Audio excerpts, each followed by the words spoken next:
علاش المرأة القديمة برغم أنها أمية نجحت في تكوين أسرة متماسكة، ولكن المرأة العصرية المثقفة الجامعية فشلت في تكوين أسرة حسب؟ حسب رأيي أنا المرأة اللي قبل معناها اللي قاعدة في الدار عندها برشا وقت، حتى ولو تأدي عمل تاع دارها تاع تخدم في دارها تنجم تنجح. المرأة نتاع توا حكم الوقت تاع الخدمة تخرج 7 نتاع الصباح، هذايا ثم عباد تخرج 6:30، ثم عباد تخرج 7 تروح 7 6. وقتاش شنو باش تأدي طيب عشاها تلابس صغارها، ما ثماش معناها ما ثماش الوقت والستريس والخدمة. هذا اللي راه هنا الستريس تاع المعيشة تاع الضغوطات من كل شيء. ثم عبد تلقاه كاري، تلقاها ضوء، تلقاها ماء، تلقاها قردوري، تلقاها وتيدات، شارج على المخ ياسر.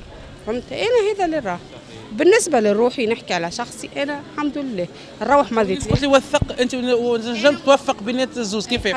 خاطر وقتي باهي، خاطرني نروح مع 3 ما خدمتي مع 3 نخدم 8 مع 3 معناها نجم نوصل داري ل4 ل4 ل4 ونص، نوفق بين داري بين صغاري بين الحمد لله الراقبه اولادي بين الدراسه بين نمشي عندي في الكوليج عندي في الليسي معناها نجم نوفق نجم باذن الله، مش نوفق 100% اما باذن الله حتى 50% الحمد لله.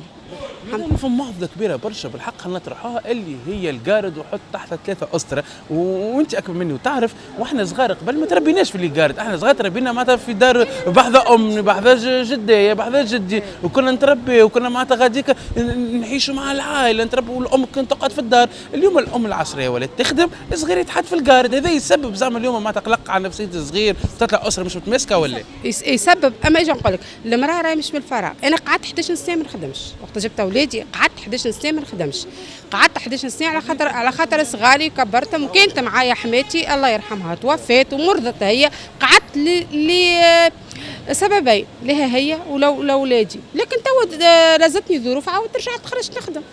اما على الاقل عديت باتهم صغير كالمرحله كاليتاب الصعيبه من الاول تاع النضج ما تربيتهم انت. عديت مع المرحله هذيك. اما راهو باش تقول لي المراه قبل وتوا علاش تربي، تو شكون يشد لك؟ تو ما تلقاش شكون يشد لك، امك باش تشد لك تلقاها بعيده عليك، تلقاها مريضه، تلقاها ما تنجمش. فهمت؟ اما القردوريه تو ولا اجباري راه. انت قلت لي قادري ولا اجباري، اليوم كي نحكيو على الحنيه سامحني وانت ام وتعرف حتى الصغير ما باش يحس بالحنيه، مش كم يحس مع امه، مش الوقت اللي قاعدين مع القارد معناتها اللي شدته. كي تلقاها هي مجبوره باش تخرج 6 نتاع الصباح ولا 7 نتاع الصباح تروح 6 باهي ومش تحط ثم انا نعرف عباد حاطين عند ثم بارونات حاطين عند عائلاتهم، ثم لي مثل تلقاها حماتها مرا كبيره ما تنجمش تقولها شر وقت بركه، هي شر وقت باهي وباعت شر وقت ليش نعملوا انا صغير. راهو كل شيء مربوط بالضغط نتاع الحياه، ماهوش انا نحب انا مانيش نحب نحط او عندي انا بنتي صغيره في القردوري، لكن نروح بها انا ل4 يروح بها بوها ل4:30 يروح بها ساعات خوها الكبير ما 3 كي يروح، ماني عندها وقت تروح تلعب تروح تقرا، لا تروح لا عندها نهار يمكن في الجمعه تروح فيه ل4:30 ل5 يمكن، اما بقي كل ما 3 ل4. انا عندي باش نكذب عليك عندي يا ولادي في القارد